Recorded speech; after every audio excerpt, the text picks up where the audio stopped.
Welcome to today's BayesiaLab webinar. My name is Stefan Conradi, and I will be your host today. This session was originally scheduled for July 17th, but we had to reschedule it after a cold left me without much of a voice. So thank you for your patience, and I'm glad to be back at the microphone today. This is what we're going to talk about today. We'll start off with a quick introduction. Then we'll talk about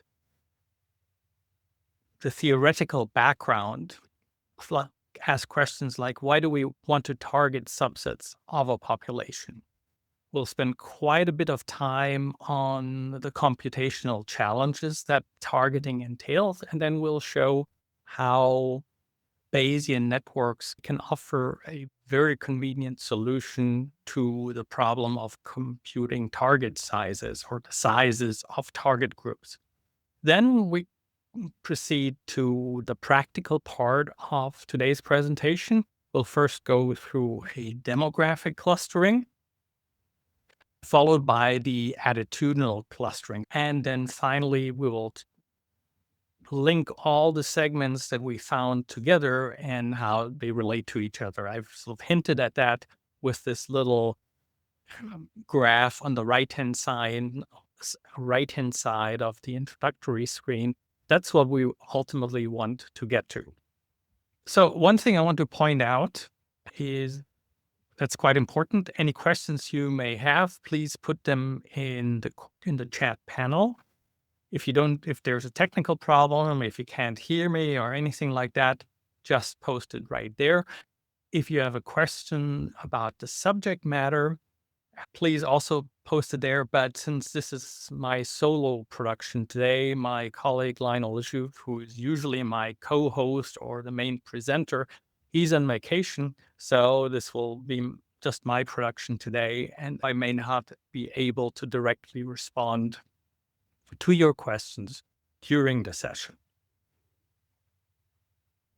Also, I should point out everything you see today, the slides plus a recording of this meeting, it will all be available to you.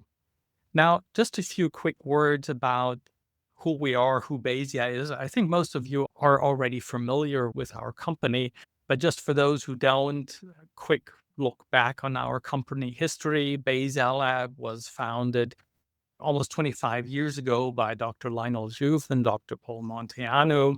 They had originally developed Bayesian networks tool for their own research purposes, but it quickly became a commercial product. And now we're on iteration 11 of BayesiaLab, and we could argue we have a global presence.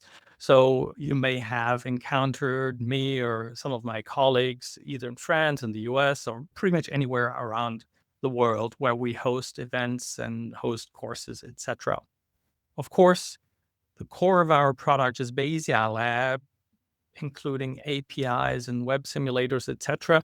But today we will hear about an important extension that's Hellixia, and we'll actually see that in action, how that works in the context of our task today, clustering, and how it pulls in GenAI and large language models.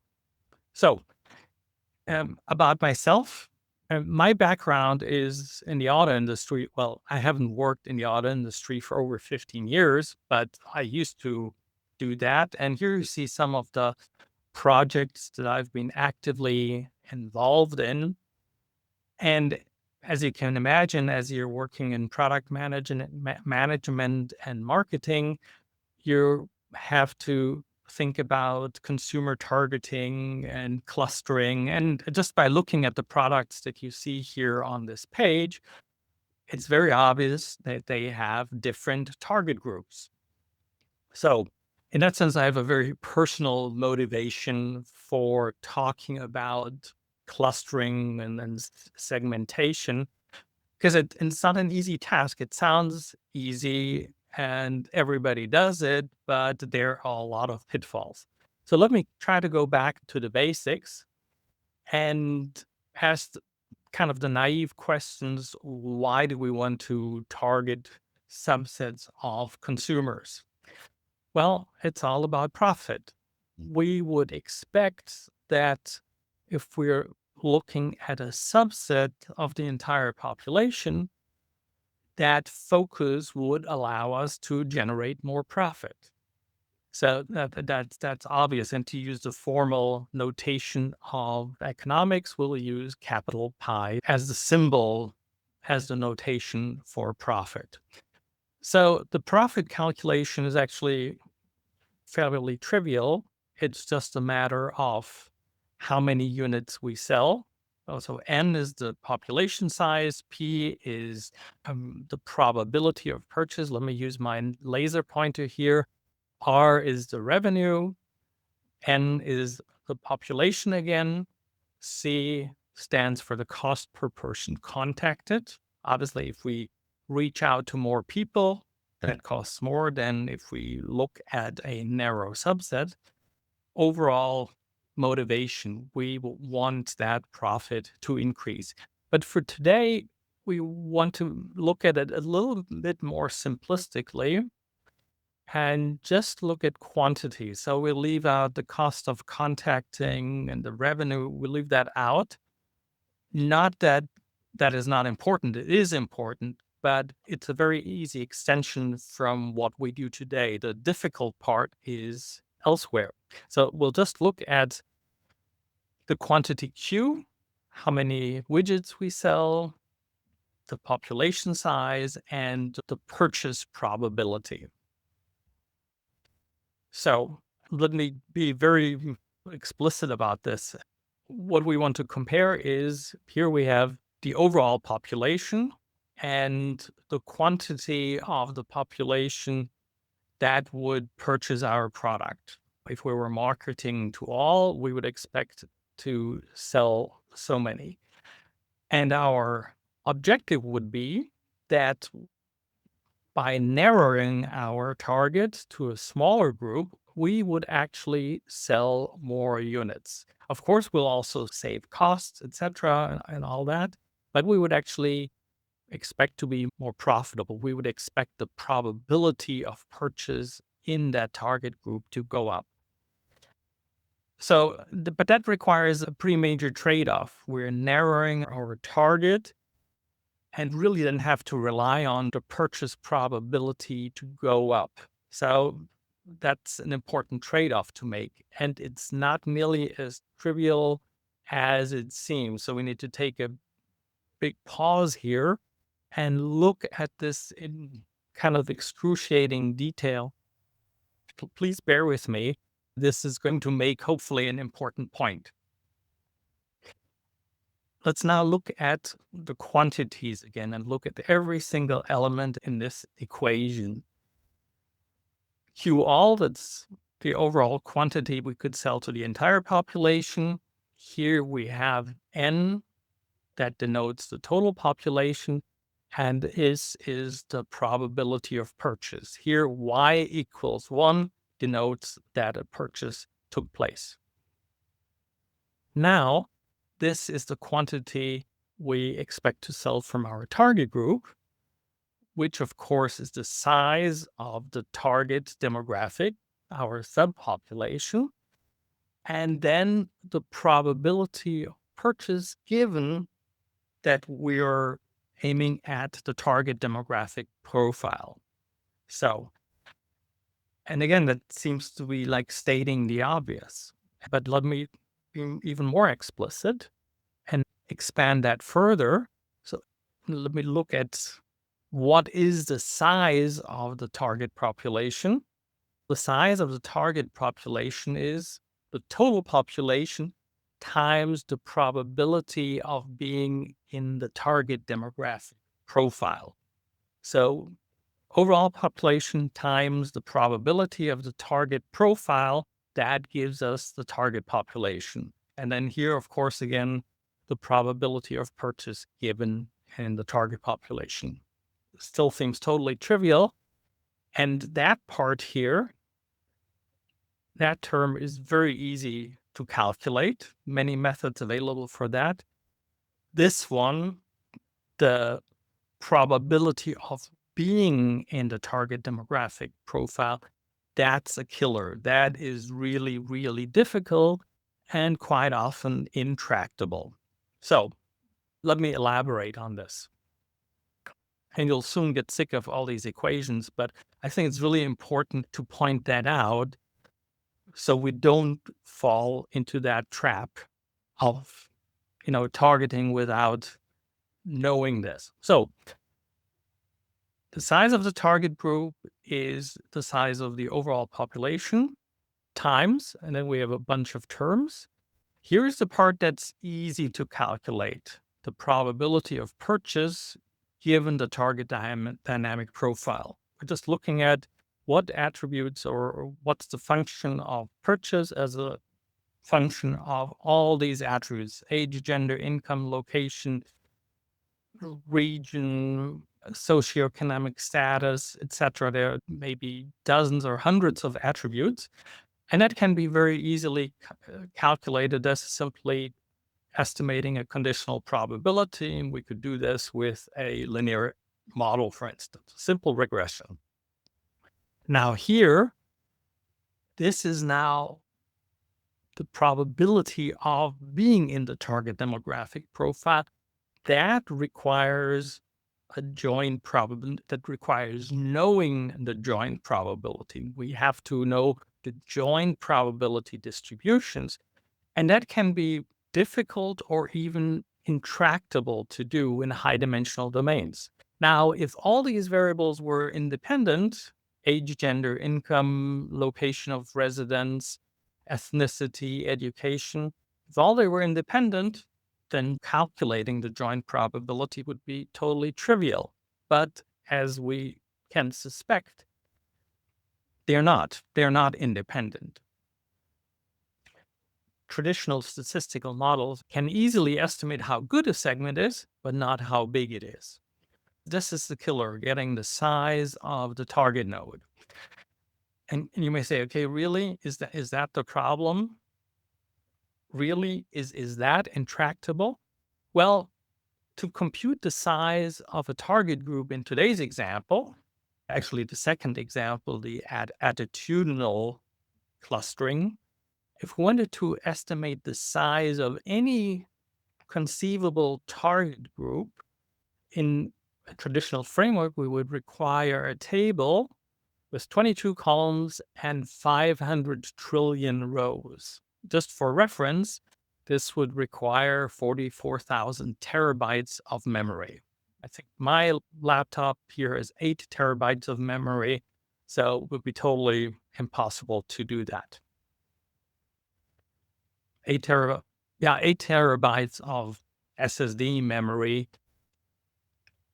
and just only like 128 gigabytes of main memory. So we're like several orders of magnitude beyond what any normal machine can do, or perhaps even supercomputer. And the problem is combinatorial explosion. And I perhaps don't need to go through that. I mean, that's fairly obvious. And beyond the computation performing inference conditioning on this large table with 500 trillion rows, we also need to bear in mind we would have to estimate the table. So for all these 500 trillion rows, we would have to get a probability. And so if we want to actually estimate each row, we would have to have a gazillion of observations. And obviously, you know where I'm going with this. This is just not possible. So earlier I said demographic variables are not independent. If they were independent, it would be trivial, but they're not. Here we see a few of them. They're all connected, all highly correlated. And so in the traditional way, estimating the joint probability would be very, very difficult. However, with Bayesian network, it becomes tractable. Bayesian networks can actually solve that problem. Bayesian networks can represent and infer the joint probability distributions. that would otherwise be mathematically intractable. So that's the solution. That's our secret sauce that makes this practical. Now, I don't have time to talk about Bayesian networks in detail, what they are and their semantics and structure, etc. For that, I'd like to refer you to our book. We have a free ebook online. It started off as a printed book, it's still available on Amazon, but the up-to-date version is available freely on our website, and I encourage you to read about Bayesian networks there. So now we can say, age equals 25, gender equals male, ethnicity is Caucasian, and income is $100,000, and so on. However many attributes we now have, we can now calculate how big is that group. Okay, wonderful. But now the question becomes, how do we define them? Of all the people, what do we want? How do we want to structure all the people and get a sense of, or what are meaningful groupings of these? So for that, I've just sort of pulled together a few bullet points as to what we want to achieve with our segments. And here I should point out, we're using segments, target group, subsets, clusters, all interchangeably. That for our purpose here, these terms, these expressions are all equivalent. What do we want? Segments should be defined by observable consumer characteristics. So they need to be based on something that can be measured, that we can count, that we can get from surveys, from other data sources, etc. Internal homogeneity, we want that the members of each cluster, that they are similar to each other, and conversely, for those not in the cluster or between segments, we want them to be meaningfully different from one another. Size is important. Of course, in the extreme case, we could find a cluster of one. We have the perfect definition of that one person, but it's too small. That subgroup, the cluster of one, is not useful for any marketing purposes. And then finally, relevance. These segments, however we define them, must be meaningful with regard to the business. As we're talking about car marketing and auto sales, probably a segmentation by hair color or shoe size or something like that is not useful. We need something that relates to the product we sell. So now the question, can we let AI do the clustering? The answer is yes, but not GenAI. Perhaps when you read the headline of or title of our webinar, you thought at this point is where GenAI kicks in.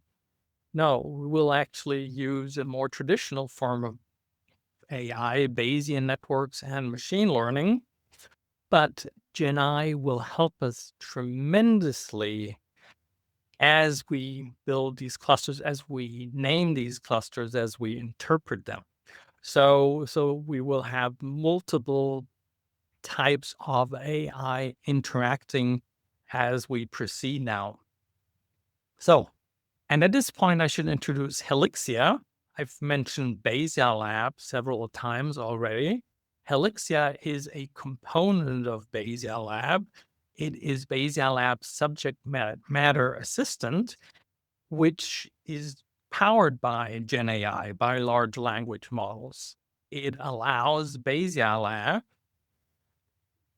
with all its existing functionality in Bayesian networks, machine learning capabilities, it allows BayesiaLab to pull in knowledge from LLMs, from any type of LLM that's out there, from your private LLM that you have perhaps within your company, and retrieve knowledge. Today, we'll just use GenAI to help us name clusters and find meaningful labels for them. But the scope of Hellixia goes way beyond that. But we'll just focus here, a quick screenshot as a preview of what we'll see momentarily. This is one setting, one options panel in which we can basically define how we want BayesiaLab to interact with LLMs through Hellixia. We can pick the model that we want. We can provide knowledge file, can define what information, what metadata that's in our local model should be transferred, what information the LLMs should use. We'll see this in practice just in a little bit.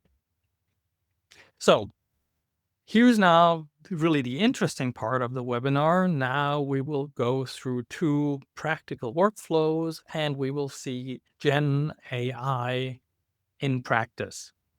So we'll start off by importing a large data set. We will add lots of metadata. That's quite critical for this process today. Then we'll start with our first exercise. We'll perform demographic clustering. That will just be a one-step process. We're going to take a bunch of demographic attributes and basically form meaningful clusters, meaningful demographic segments. That's part 1. And then in the second part, that's when it gets really interesting. Then we want to do a multi-step process. We will build a hierarchical segmentation.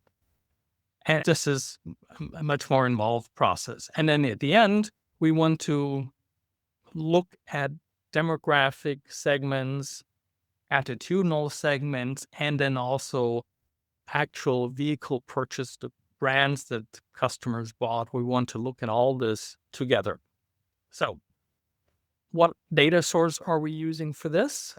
If you read our book or white papers, you will know that we have used the Strategic Vision New Vehicle Experience Survey quite extensively. It's a wonderful data set, and we're eternally grateful for Strategic Vision to make that data set available to us because it's real data, lots of observations, like 200,000 observations or 200,000 survey responses, and over 1,000 variables that we can draw from. Now, today we will not use anywhere near the entire data set. We will take a subset of variables. We'll take 6 variables for the demographic clustering and 21 variables for the attitudinal clustering. So let's just start doing it and first start off with BayesiaLab's data import wizard. Hold on.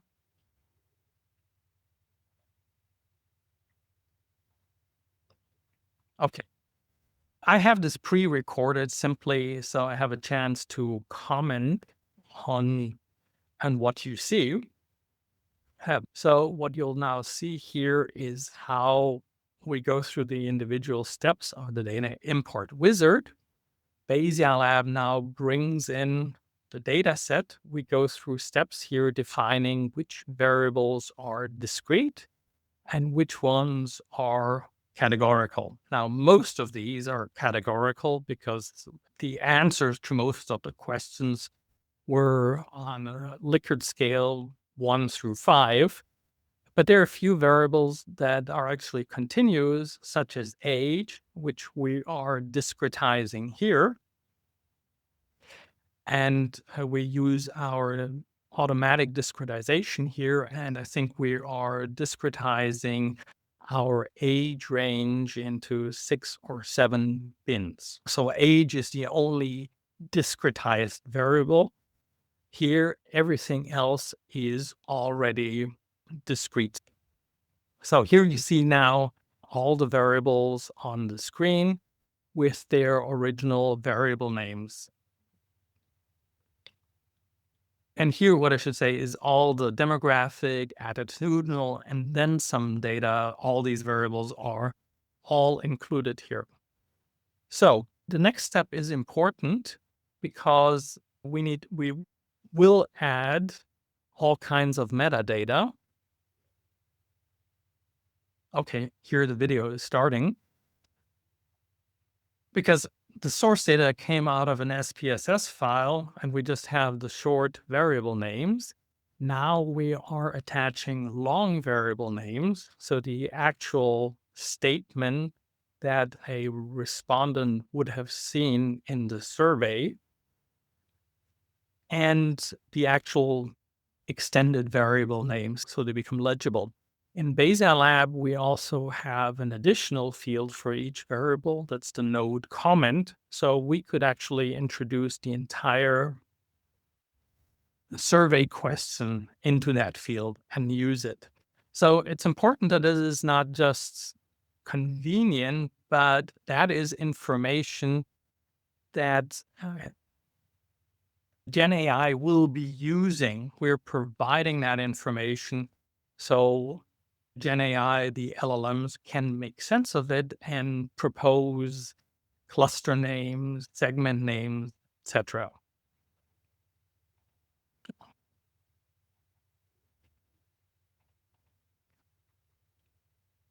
Okay, so in this very short clip, we just want to take a sneak peek and look inside, well, what's in these variables now. I'm just randomly picking a few demographic and adding 2 null variables.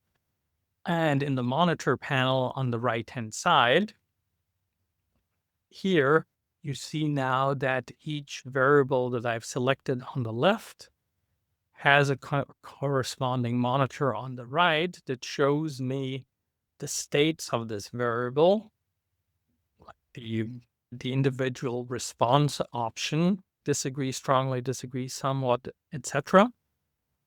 And it shows me the distribution, like what is how often was each item picked by the respondents. Here for segmentation, this is actually a segmentation that was already contained in the survey. This is just segmenting or categorizing the respondent purchased. So now what we see now, that's just for convenience. We will color the different groups, the different subtypes of variables, because we have obviously demographic variables, which we will give one color. But then among the attitudinal variables, there are several different subsets. And here we're just color coding them so it will be easier to handle on the screen. Here, it's still a manageable number of variables, but imagine you had hundreds or thousands of variables, then color coding them becomes very, very convenient. So let's now actually do the demographic clustering. And for that, we can tune out most of the variables that we currently have on the screen and just select the subset we're interested in, the demographic variables. So you'll just see a few interactions, what you would go through to pick the subset. We're just setting aside all the other variables. We're not deleting them. We'll just park them for now because we need to bring them back later. But for now, we're simply focusing on these demographic variables.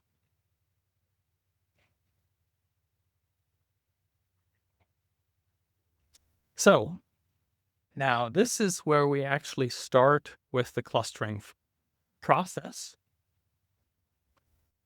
And to generate clusters from these demographic variables, we use BayesiaLab's data clustering function. BayesiaLab approaches this clustering in the sense that it introduces a latent factor that summarizes the underlying manifest variables, the actual observed demographic variables. These are our manifest variables. And then as we induce a latent variable, each state of that latent variable then will become a demographic cluster.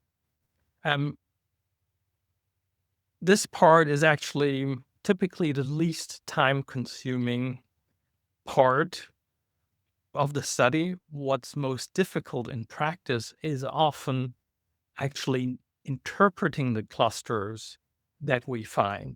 And this is where Gen AI becomes really helpful, because as BayesiaLab establishes the individual states, the individual segments, through Hellixia, we automatically get proposals as to what these clusters or these segments should be called. So here, for instance, we have affluent suburban families, rural family builders, young urban starters, urban professional singles, affluent empty nesters, rural elderly singles. So that was proposed. And what you saw, this was real time.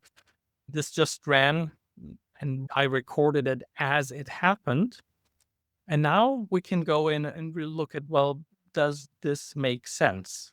This was essentially the first proposal that we got through this clustering exercise. And what we can now do is how exactly these individual variables were clustered together. So for instance, if we look here at the top, the affluent empty nesters, the variables that load highly on that state would be not the variables, the states that load highly would be, or that would make you likely a member of this cluster, would be age bracket between 55 and 70. That's what this code stands for. If you're married, you're likely a member of this group. If you have an income of over 500,000, you would be very likely member of this group. 0 children in household, well, that's kind of the definition of empty nester. Some post-grad school, location of residence, small town or rural city. Now, it's important to realize this is not deterministic, but these are the pieces of observations that would basically be the maximum evidence for you to be in this affluent empty nesters segment. So what else can we look at? This is a long table, so I've spread this across 2 pages. Let's look at the bottom one, young urban starters. Age bracket below 25, marital status single, income very low, college graduate, no children, metropolitan city. So these observations would be the biggest evidence for you to be in this young urban starters group. So that's one way for us to,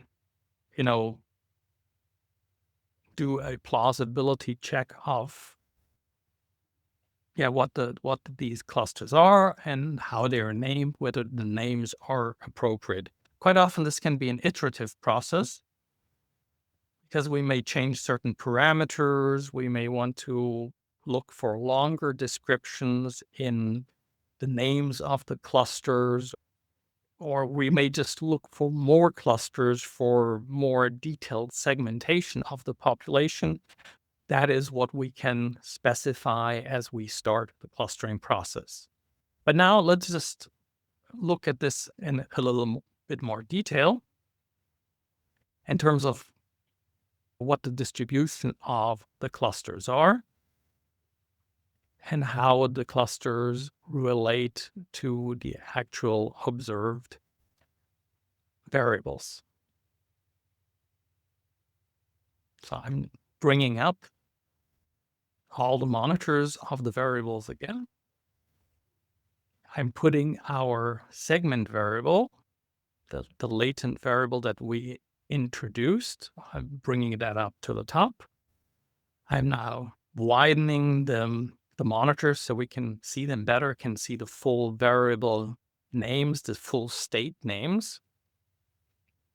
And now we can simply scroll through the individual states, such as look at urban professionals, and see what distributions are associated with each of the clusters that are proposed. And as we scroll through that, we can see they seem to make sense. So young urban starters are mostly single, have a lower income, have no children, and so on. So this is a more detailed view of the cluster membership or the proposed cluster membership. Now, I'm jumping ahead a little bit because I'm now curious, well, what do these people buy? What are the segments that folks are looking for? Or not what brands are associated with specific clusters and vice versa. So we'll just look at it. I just brought out one variable, one of the variables that we imported, and connected that to the segment variable, the newly introduced segments. And I'm just now scrolling through our segments again, affluent empty nesters, young urban starters, and then look for how the distribution of the brands, how that changes. And it's interesting, or here we're going the other way around. Now we're highlighting BMW and Mercedes. And not surprisingly, now we have affluent suburban families, affluent empty nesters, etc.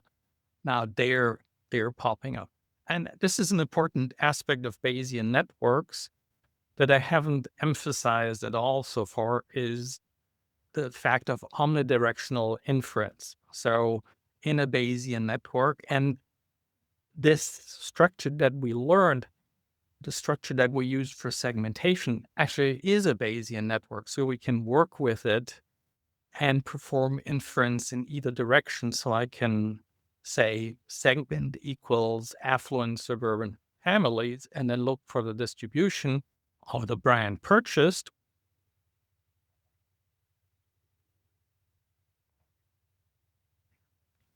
So here I've now already focused on just the attitudinal variables. We have 21 of them.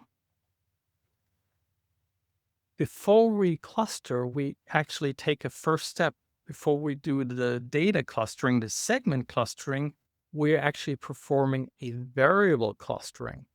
To do that, we first perform unsupervised learning and learn a Bayesian network that discovers the relationship between all these attitudinal attributes. And just by looking at it, we can see that it seems to make sense. I'm just trying to look at an example here. I want my vehicle to stand out in a crowd. My choice of vehicle reflects my personality. Those are two nodes that are very close together. So we can see that the network that we just machine learned reflects the commonalities that these variables have.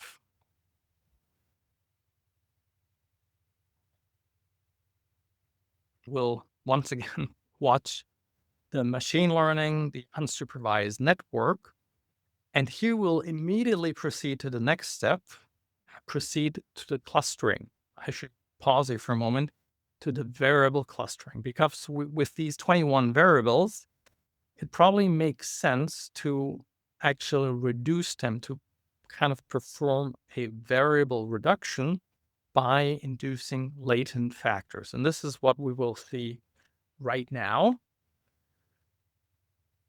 We go to learning, variable clustering, and then that's where GenAI starts to kick in, because we pick as an option in this options panel, generate cluster names with Hellixia, meaning as we come up with names of the newly induced variables, we want help with giving them an appropriate name. And so as we now go through different ways to analyze the proposed clusters, here we use a dendrogram. And then we're also going to, or actually, let's first scroll through the dendrogram, because here we can select the level of aggregation or disaggregation that we want for the variables.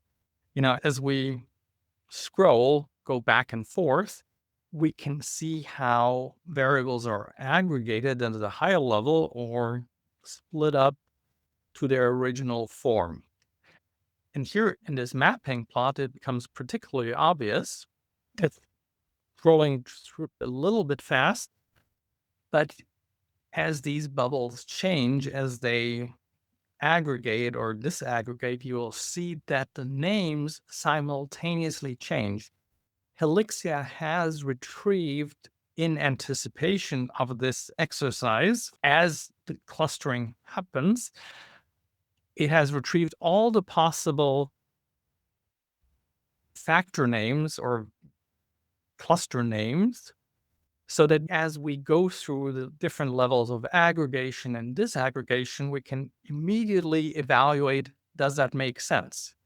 And have a name for the proposed variable clusters.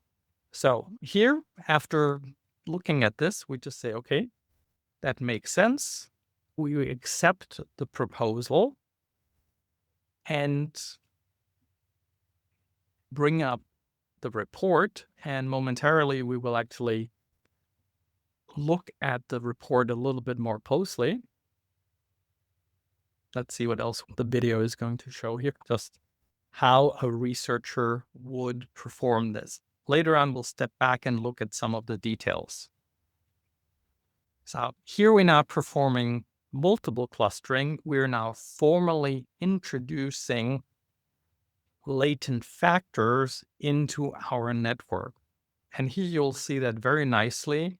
You have the manifest variables, the survey responses, kind of on the outside circles of these little flowers here on the screen.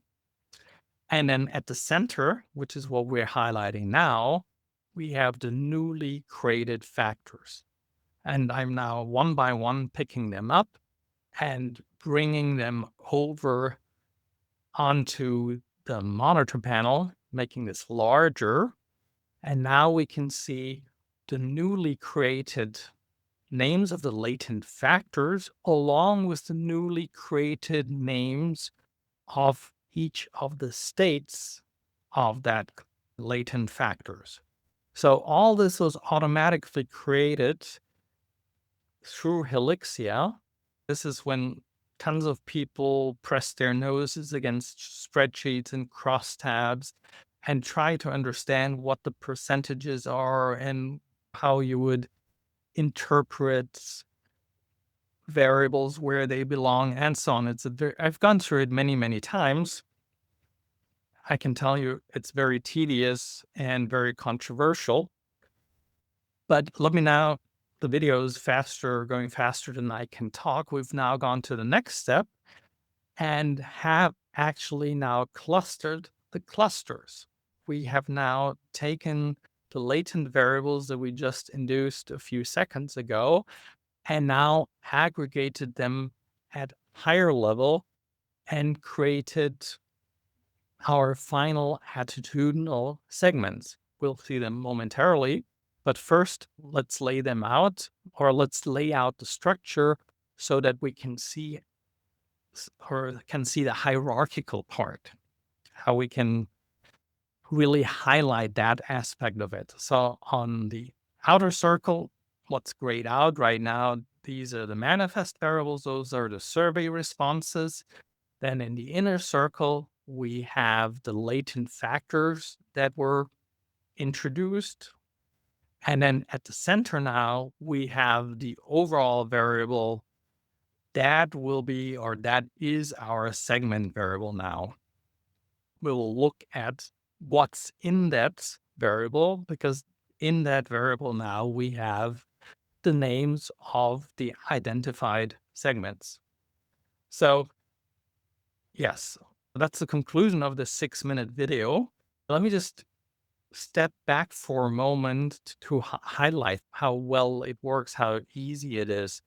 And this is now going back to the first level clustering when we took the manifest variables, survey questionnaires, or survey responses rather. And when BayesiaLab through Hellixia or BayesiaLab clustered them and Hellixia retrieved names. You can see here vehicle that gives me exceptional comfort, gives a feeling of control, which I feel confident, gives me a feeling of freedom, gives me a feeling of power. That set of variables was given the latent factor name of authority and autonomy. If we go to the next one here, an exciting vehicle with a sense of prestige, vehicle that expresses my individuality, vehicle that is fun to drive. Hellixia proposed status-driven thrill seekers as the name of that latent factor, and so on.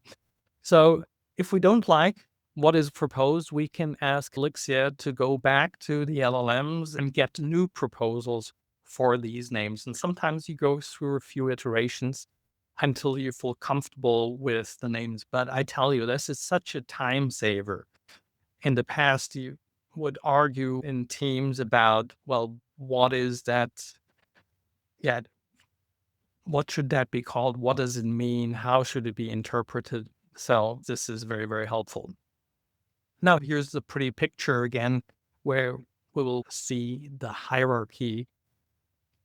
In the outer ring, our manifest. In the inner circle, we have the latent factors, and at the center, our new segment variable. And that's what we want to look at, what's in there, and how does it relate to all the other segments that we've identified, the demographic segments. And most importantly, how does that relate to the automobile brands? So, and now it gets really interesting because now we have defined meaningful clusters for us or meaningful segments with the, if you will, the vehicle desire segments, the attitudinal segments, we have the demographic segments, and now we want to see what attitudes, what demographic aspects are related to a vehicle purchase. And now here, it's very helpful that this is a Bayesian network because we can simply connect these nodes and then estimate the parameters and then look what's inside.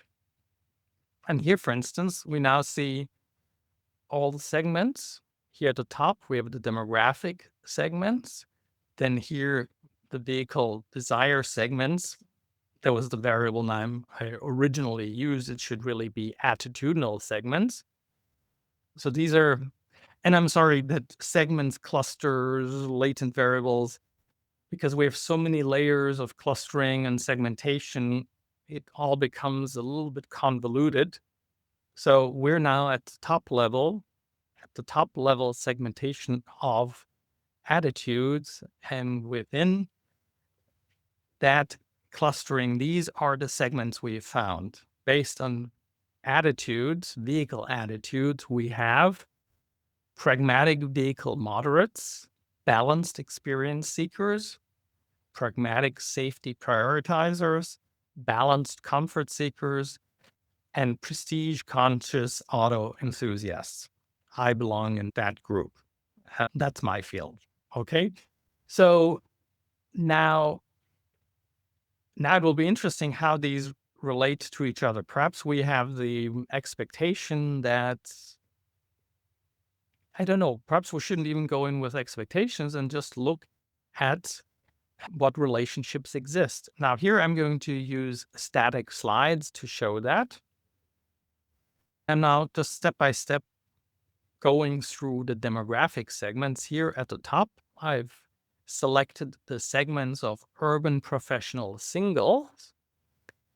And now here in the next panel, we see the membership or the change of kind of an indexing of the membership. So we can see kind of where, in which segment, in which attitudinal segment they over-index or under-index. So we see among urban professional singles, we have a lot of balanced experience seekers, not so much balanced comfort seekers.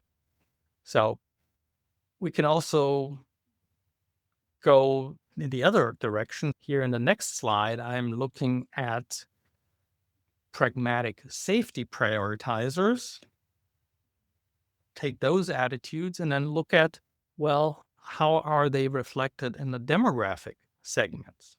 So what's interesting to see here, among the pragmatic safety prioritizers, you have affluent empty nesters and affluent suburban families. Now, importantly, this is not deterministic. This is not exclusive, but we can see the main characteristics of those segments. And correspondingly, among the pragmatic safety prioritizers, we see Honda and Toyota are particularly strong.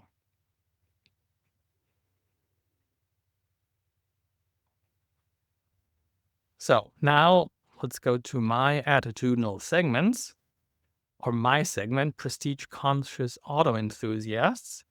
So what's interesting here is how that is reflected in the demographic segments and also in the car segments. So we have a stronger representation of Audi, BMW, Lexus, Mercedes. So the high-end brands are more strongly reflected there. Now let's start with the brand and then look at what is the demographic and attitudinal profile of a BMW buyer. And perhaps not surprisingly, given that we have to buy affluent suburban families are strong, as well as the urban professional singles. And then in terms of the vehicle attitude, prestige conscious auto enthusiasts, balanced comfort seekers, and balanced experience seekers. No pragmatics here, or very few of them. Let's do the same thing for Mercedes. Very similar picture. We have the prestigious auto enthusiasts, and then in terms of the demographic segments, affluent suburban families and affluent empty nesters. And now, of course, we could spend hours and hours going through this. And this one I find, I don't think I have many more slides to go. This one I found interesting in terms of, and in a way, it kind of confirms the stereotype. If we look at young urban starters and a prestige conscious auto enthusiast, what would they buy?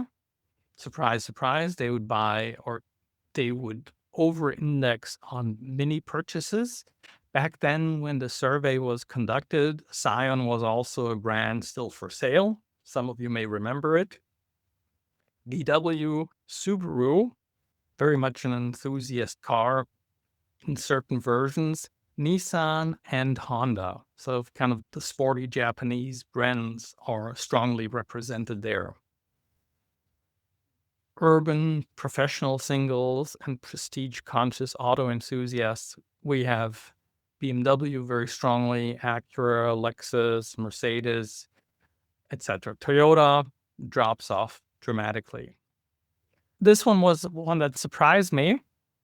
I thought if you look at safety prioritizers among affluent suburban families, you would have Volvo rise to the top. Interestingly, it didn't. Some stereotypes are not confirmed here.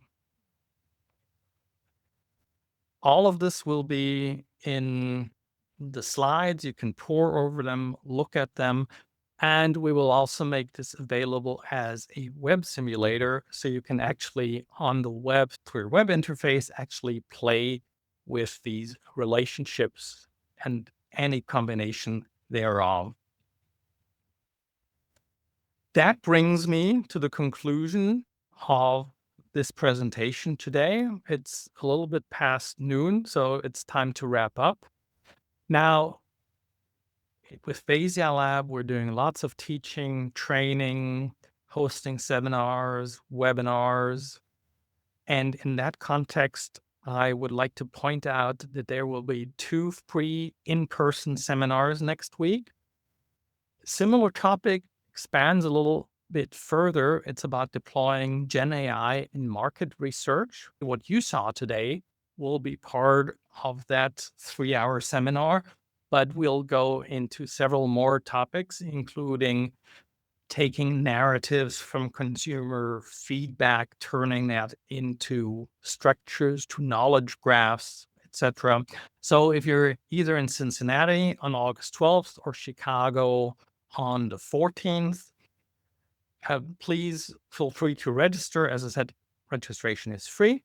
It would be great to have you there, and I'd love to meet you in person. So there's the link where you can register. And looking a little bit further ahead, our BayesiaLab conference this year is November 6th and 7th in Boca Raton, Florida, at that time of the year. It's miserable in the rest of the country, but should be very, very nice in Florida. So please come join us. We already have an extended list of confirmed speakers on our website. So please check it out. And one final remark. If you like what you saw today, you can try everything you've seen today by downloading a trial of BayesiaLab. All the features you've seen are there. You can use your own data, use your own API keys to connect to your LLMs of choice and try all this out. So with that, I thank you for your interest, for your time, for your perseverance. I know some of the theory was a bit dry, but I'm glad so many of you could join us today. I appreciate you all. Thank you and have a fantastic day.